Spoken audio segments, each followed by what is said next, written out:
산시로는 자기도 모르게 도쿄의 밤하늘을 올려다보았습니다. 그 순간 그는 설명하기 어려운 기묘한 감정에 휩싸였죠. 그것은 두려움이자 설렘이었고 어딘가 공기가 다른 공간으로 던져진 사람만이 느낄 수 있는 어색함이었습니다. 그리고 바로 그때 누군가 그에게 말합니다. 넌 아직 너무 어려. 그 말은 마치 경고처럼 혹은 예언처럼 산시로의 머릿속에 오래 남습니다. 성장한다는 것, 어른이 된다는 것은 도대체 무엇인가? 오늘 우리는 나스메 소세키의 대표작이자 일본 근대문학의 정수로 평가받는 작품 산시로 속으로 들어가 보겠습니다.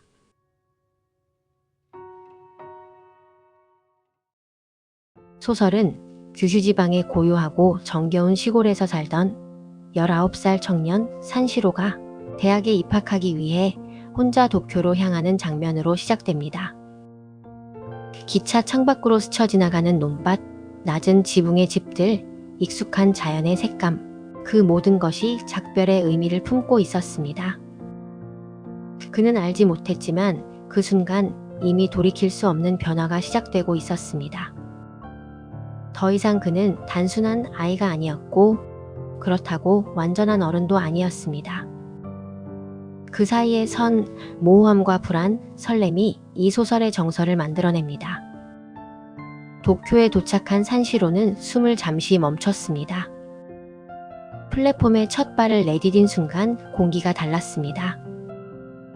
기차의 기름 냄새, 석탄 연기, 그리고 수많은 사람들의 체온이 뒤섞인 묘한 공기. 그 냄새와 소음, 시선과 움직임이 한데 뒤엉킨 도시는 마치 다른 세상에 발을 디딘 듯한 착각을 불러일으켰습니다. 산시로는 가방끈을 조금 더 꽉 쥐며 자신을 지탱하려 했습니다. 그 작은 동작조차 미세하지만 자신의 존재를 확인하려는 본능처럼 느껴졌습니다. 사람들은 끊임없이 움직였습니다. 한 방향으로만 흐르는 것이 아니라 무언가 보이지 않는 목적지를 향해 흘러 들어갔다가 다시 흩어지는 물결 같았습니다. 누군가는 빠른 걸음으로 뛰어가고 누군가는 지도를 펼쳐 들여다보며 잠시 멈췄으며 또 어떤 이는 오랜만에 만난 지인과 짧게 인사하고는 바삐 떠났습니다. 그 모든 움직임은 정밀하고 정확했습니다. 그러나 그 속에서 산시로만이 멈춰 서 있는 듯 느껴졌습니다. 그는 한 남자와 스치며 시선을 마주쳤습니다. 그 남자는 말없이 스쳐갔지만 그 표정 하나만으로 산시로는 자신이 이 도시에서 한없이 낯선 존재임을 깨달았습니다. 전봇대 옆에는 새 학문, 새로운 사상, 새로운 시대라는 단어가 적힌 전단지가 붙어 있었습니다. 그 글자들은 산시로에게 마치 경고처럼 다가왔습니다. 여기서는 내가 아는 세계가 의미가 없다. 시골에서는 사람과 사람 사이에 시간과 기억, 계절과 경험이 담겨 있었습니다. 그러나 도쿄의 사람들은 경계와 계산, 목적, 관심 없음으로 서로를 마주했습니다. 그들의 표정과 걸음에서 산시로는 자신이 도시 속 작은 먼지와 같다는 사실을 느꼈습니다. 그리고 내면에서 나는 누구인가 라는 질문이 떠올랐습니다. 그리고 그 질문 앞에서 그는 아직 자기 자신을 정의할 준비가 되어 있지 않았다는 것을 깨달았습니다. 산시로는 다양한 사람과 사건을 겪으며 조금씩 변해갑니다. 그는 강의실에서 새로운 학문과 사상을 접하며 혼란스러워했습니다. 고향에서는 정답이 있는 문제만 배웠지만 대학의 교수들은 물었습니다. 정말 그렇게 믿습니까? 왜 그렇게 생각하나요? 철학, 과학, 문학, 정치, 모든 지식은 그를 더 똑똑하게 만들기보다 오히려 더 흔들리게 했습니다. 이곳에서는 지식이 확신을 주는 것이 아니라 끝없는 질문을 만들어낸다는 사실을 그는 처음으로 깨달았습니다. 도쿄 거리에서 그는 수많은 사람들을 마주했습니다. 상점 주인의 거친 말투와 연구실에서 밤새 토론하던 지식인들의 격정적인 대화, 공원 벤치에서 연애와 결혼을 두고 싸우던 연인들까지 모두가 다른 생각과 다른 방식으로 살아가고 있었습니다. 그는 사람들 사이에 말과 행동 뒤에 숨은 미묘한 계산, 감정, 거리감을 관찰하며 배웠습니다. 사람과의 관계는 단순한 호의나 예의가 아니라 때로는 침묵과 눈치, 타협과 결정을 요구하는 복잡한 세계라는 것을. 한 번은 길을 잃어 도쿄의 좁은 골목을 헤매던 산시로가 우연히 들어간 작은 찻집이 있었습니다. 벽에는 낡은 그림과 손글씨 메뉴가 걸려 있었고 은은한 차향이 공기 속에 퍼져 있었습니다. 그가 혼자 앉아 창밖을 바라보고 있을 때 옆 테이블에 앉은 낯선 신사와 눈이 마주쳤습니다. 신사는 먼저 말을 걸어왔습니다. 도쿄에 처음 오셨나 봐요. 이 도시는 익숙해지기까지 시간이 걸리죠. 그 짧은 대화 속에서 산시로는 자신이 경험하지 못한 세계, 다른 사람들의 생각과 삶의 방식, 각자가 세상을 이해하고 살아가는 방식이 얼마나 다양한지를 느꼈습니다. 그 순간 그는 정답을 알 수 없는 삶의 복잡함을 실감하며 자신의 시야가 얼마나 제한적이었는지도 깨달았습니다. 또 다른 날 상점 앞에서 작은 사건이 있었습니다. 아이 한 명이 넘어져 울고 있었고 주변 사람들은 바쁘다는 듯 지나치고 있었습니다. 산시로는 순간 주저했지만 마음속에서 작은 목소리가 들렸습니다. 도와야 하지 않을까? 그는 아이에게 다가가 무릎을 털어주고 떨어진 장난감을 주워주며 말했습니다. 괜찮아? 이제 다시 일어설 수 있겠지? 그 짧은 행동 속에서 산시로는 자신이 세상과 연결될 수 있는 힘, 즉 작은 책임과 배려가 얼마나 중요한지를 배웠습니다. 그는 깨달았습니다.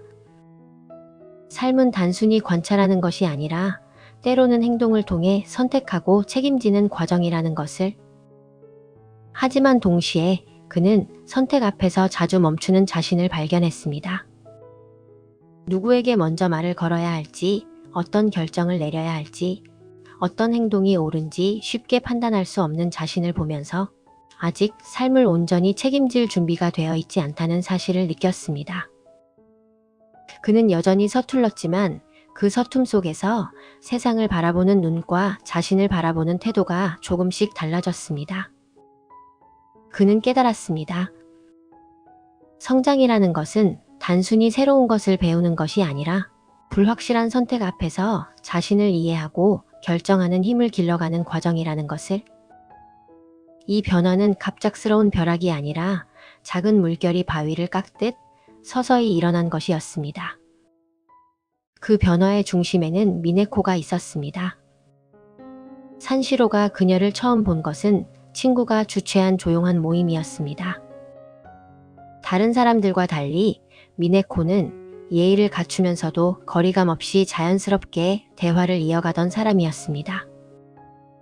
그녀는 누군가의 눈치를 보거나 분위기에 맞춰 자신을 숨기지 않았습니다. 오히려 자신이 느낀 것과 생각한 것을 곧바로 말하는 사람이었습니다. 미네코는 전통적인 여성상과는 거리가 멀었습니다. 그 시대의 여성들은 말보다 미소, 침묵보다 수능이 더 요구되었지만 미네코는 달랐습니다. 그녀는 그림을 그리고 서양 문화를 배우며 새로운 시대에 어울리는 삶의 방식을 고민하고 있었습니다. 그러면서도 그녀의 말과 행동에는 당당함과 독립성이 담겨 있었습니다. 그녀의 눈빛에는 두 가지 상반된 것이 공존했습니다. 사람을 따뜻하게 끌어당기는 친밀함, 그리고 누구에게도 완전히 기대지 않는 단단한 거리감. 그녀를 마주한 순간 산시로는 묘한 감각에 사로잡혔습니다. 말로 설명할 수 없지만 그녀는 분명 그의 세계에 없던 사람, 다른 질감의 존재였습니다.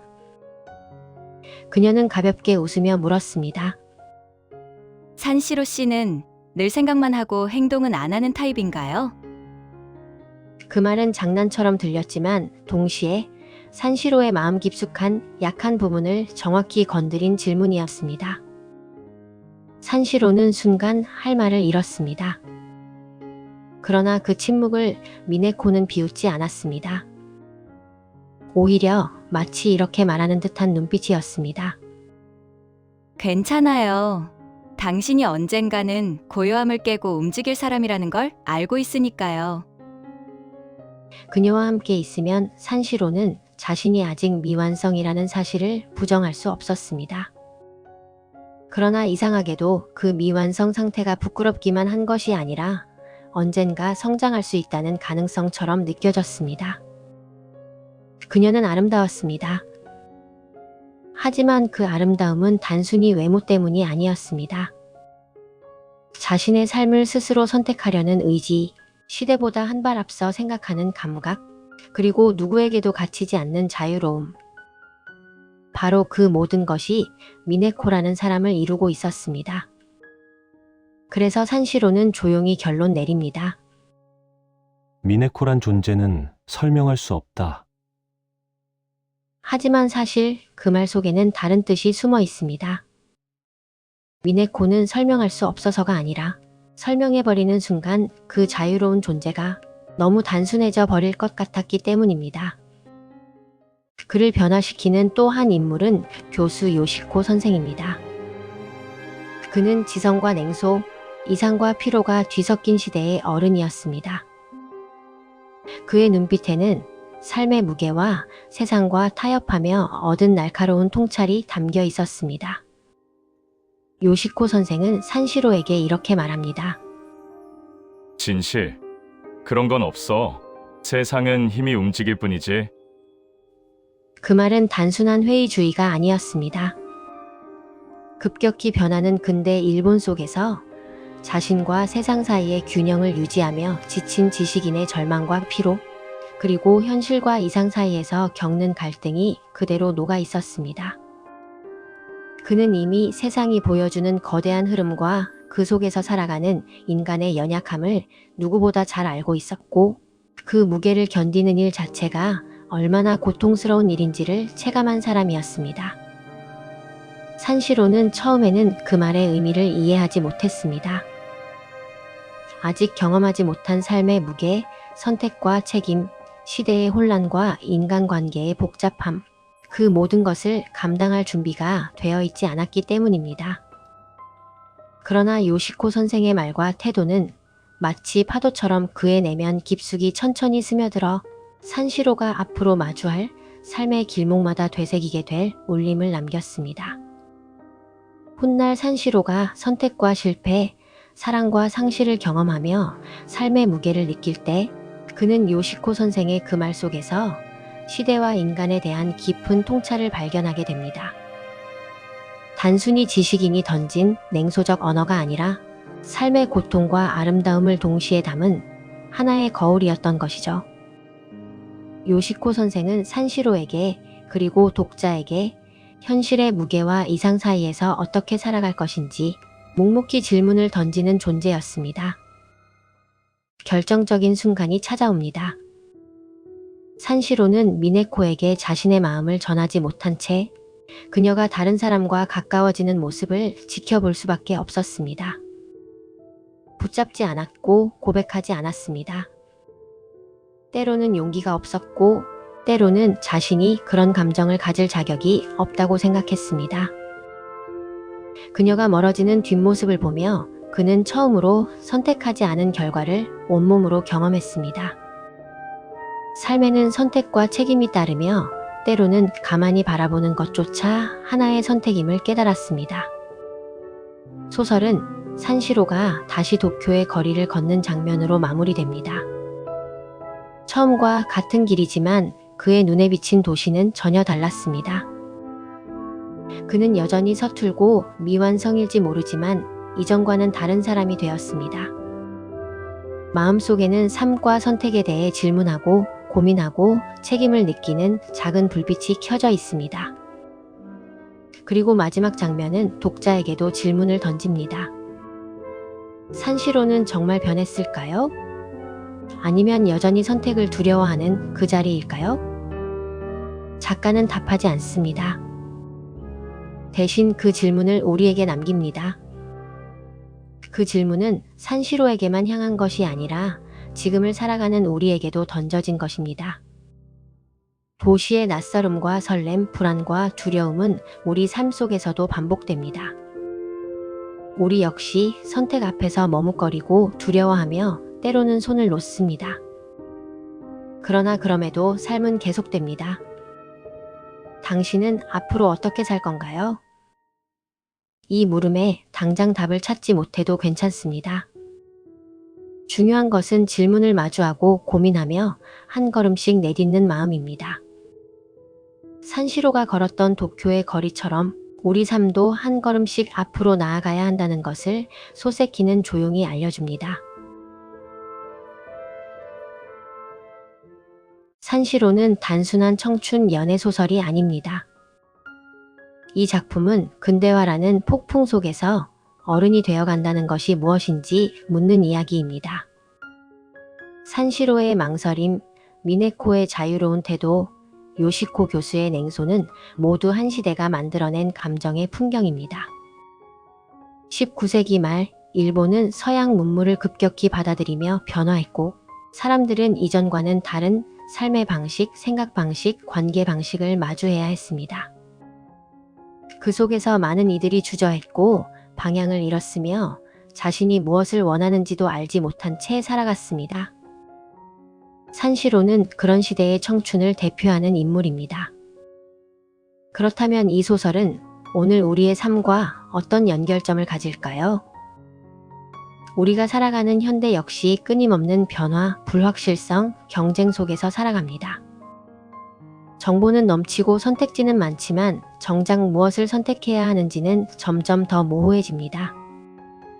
그래서 산시로의 고민은 100년 전의 이야기가 아니라 지금 이 순간 우리의 이야기이기도 합니다. 좋아하는 사람에게 마음을 전하고 싶지만 실패가 두렵고 삶의 방향을 잡고 싶지만 정답이 없고 어른이 되어야 한다는 압박 속에서도 여전히 어설프고 미숙한 자신을 마주하게 됩니다. 그러나 소세키는 이 작품을 통해 말합니다. 성장은 결코 빠르게 이루어지지 않는다. 서툼과 침묵, 머뭇거림 속에서 겨우 한 걸음씩 이루어질 뿐이다.